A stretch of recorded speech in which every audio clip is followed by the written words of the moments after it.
right, guys, welcome to chapter 11. In this chapter, we're going to be learning quite a few things, rational functions and equations, but we're going to go ahead and start off with inverse variation. So let's do a little flashback to chapter 3.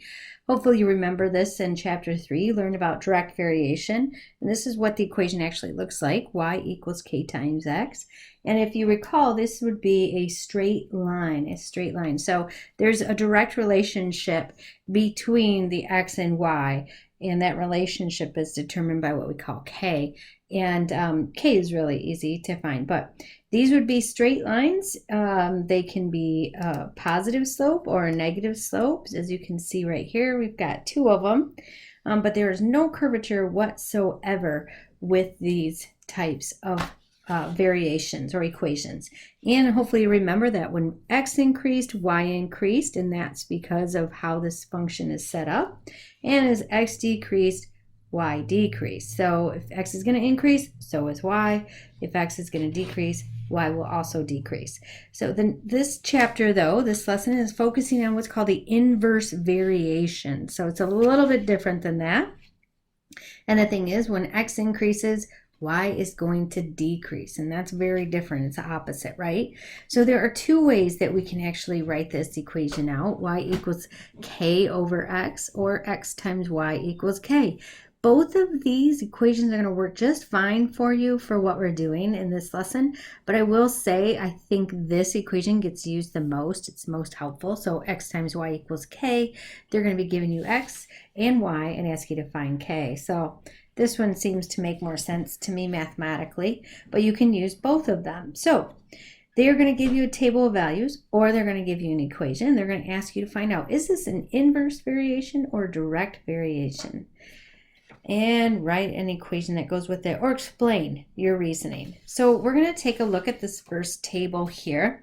And what I like about this table is that it's really easy to see mathematically which one these are, but let's take a look at them a little closer. So I notice when I compare x and y for all of these coordinate points that y is double what x is. And since I have to find the equation for it anyhow, I would want to just double check. So substitute 6 in for y and 3 in for x, and I solve it and I find out that k equals 2. And I want to verify that with at least one more point. So I would go on to the next point. Substitute 10 in for y, 5 in for x, and I find out that k is equal to 2. So far, so good. And just mathematically, I mean, you look at this and you can tell that, yes, as you double x, that's what y is going to become. So this is a direct variation equation, and we can write the equation just by substituting in 2 for k there, and we come out with y equals 2x. So that's our thinking on that one. Now this next example, when I first look at it, even though there's only 3 points here, I can tell right away the relationship between x and y is not as straightforward as you could see here, because I get go from 1 to 12, 2 to 6, 3 to 4. So what is that relationship? Well, you would want to use an equation from above to figure that out. So I'm going to go ahead and substitute 1 in for x, 12 in for y, and I get 12. So maybe that's what k is equal to. Let's do it again with another point. And yeah, it's pretty obvious that k is 12. So how would I write that equation? More than likely, you would just write it as x times y equals 12. Why would you do that? Well, it's a little easier for us to figure out what the missing coordinate is if they give us x or if they give us y. It's just a little easier and consistent. So this is an inverse variation, and that is the equation that I would use for it. The next example that I'm going to give you would be equations. So here's the equation y equals 6 times x. Well, we all know that is going to be a direct variation equation. It goes through the origin, it's a straight line, there's no curvature to it. So I would just put direct variation. And the next example, it's going to be an inverse variation because it's written out in the exact same format as what we were given for the direct variation or inverse variation. All right, so going on to the next thing, we have to we're going to be given problems like this, where we have to assume that y varies inversely with x and write an inverse equation that relates x and y and then solve it. So they're going to probably give us three numbers, an x, a y, and another either x or y. We have to find k and then solve for the missing coordinate. So here's the first example. You should recognize problems like these from chapter 3. But we're just going to use a different equation. So y equals 10 when x equals 5. Find y when x equals 2. I would go ahead and I'm going to show you both of the types of equations for inverse, but you can use whichever one you'd like. So I would substitute 10 in for y in this first point. Remember, this is the first point. This is the second point. So we got to find k first. So here I've substituted in 10 for y, 5 for x, and I'm solving for k. And I did the same thing here, and I find out that k equals 50. So here's my equation. I have to write that out. I can't just say, oh, k is 50, because the instructions ask us to write the equation. Now the next part of the problem is to find the other coordinate. So they've given us x, and we have to find y. All I do is substitute in, and I've done it for both of these. 50 is k and 2 is x, so I find out y is 25. And here I just did 2 times y equals 50, divide both sides by 2, I get y equals 25, and that's it. You're done with that. So you really only have to use one equation, but it's your choice which one that you use. I'm just showing you and walking you through that. Okay, for this next problem, y equals 100 when x equals 120, find x when y equals 20. I'm just going to use this equation here. So I substitute in 120 times 100 equals k, which is 12,000. And so there's my equation. X times y equals 12,000. And now I have to solve for x. So this one I'm having to solve for the other variable. And when I substitute 20 in for y and 12,000 for k, I get x equals 600. Okay, and here's another example very quickly. When y equals 8, x equals -2. So find y when x equals 4. You substitute in, and you can see I used y equals k over x this time just to show you a little bit differently. But I substitute 8 in for y, -2 in for x. And when I multiply both sides by -2, I find out k equals -16. Here's my inverse variation equation. And now I have to solve the second part. Find y when x equals 4. So I just substitute 4 in for x, -16 for k, y equals -4. Now we can do all of this because of what's called the product rule. And here's the product rule. It just explains. Remember, the rules just tell us, hey, this is why we can do this. Someone has proven it over and over again, so we're going to go with it, all right? So you'd set it up, x1, y1 is equal to x2 times y2. And this might ring a bell to you when you were calculating slope, when we would label the x's and the y's. And how we would write that out, though, is a little bit differently if we wrote it as a proportion. x1 over x2 is equal to y2 over y1. So just to show you how that would play out, if we were to solve those problems above using the product rule, written in a different way, this is how we would do it. We're going to assume, and I'll just use this example, this is my first point, and this is my second point here. So x1 is -2, and x2 is going to be 4. And then over here, y2 is the one I don't know. And you can use the subscript or don't if it confuses you. And y1 is 8. So it's a proportion. Remember solving those. Those are kind of fun and easy.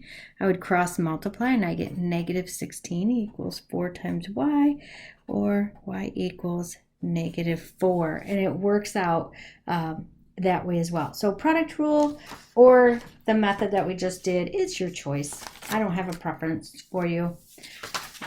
Okay.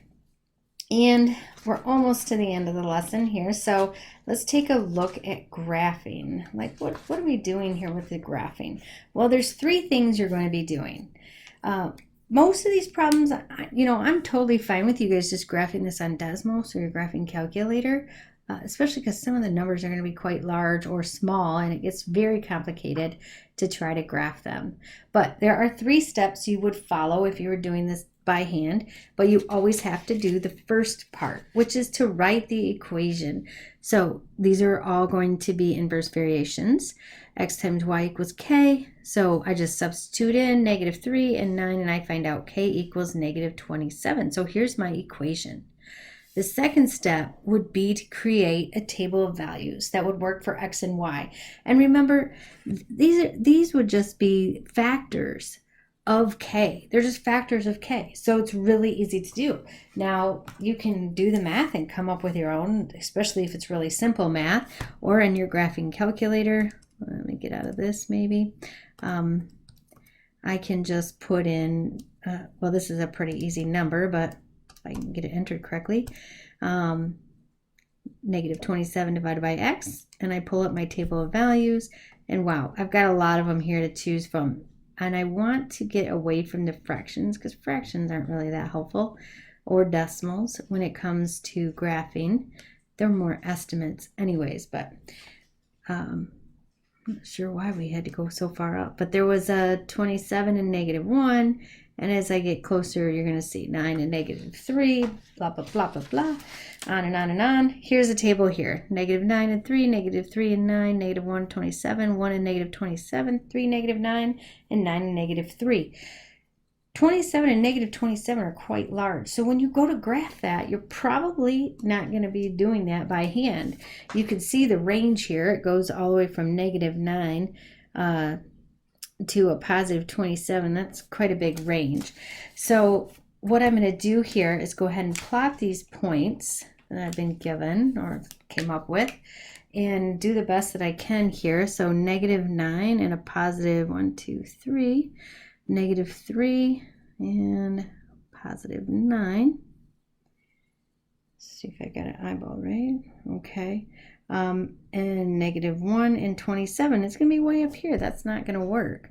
Then the other points, if I go over here, it'd be 1 and -27. So that's going to be way down here somewhere. Obviously, I'm not going to graph that point. Or 3 and -9, that one's doable.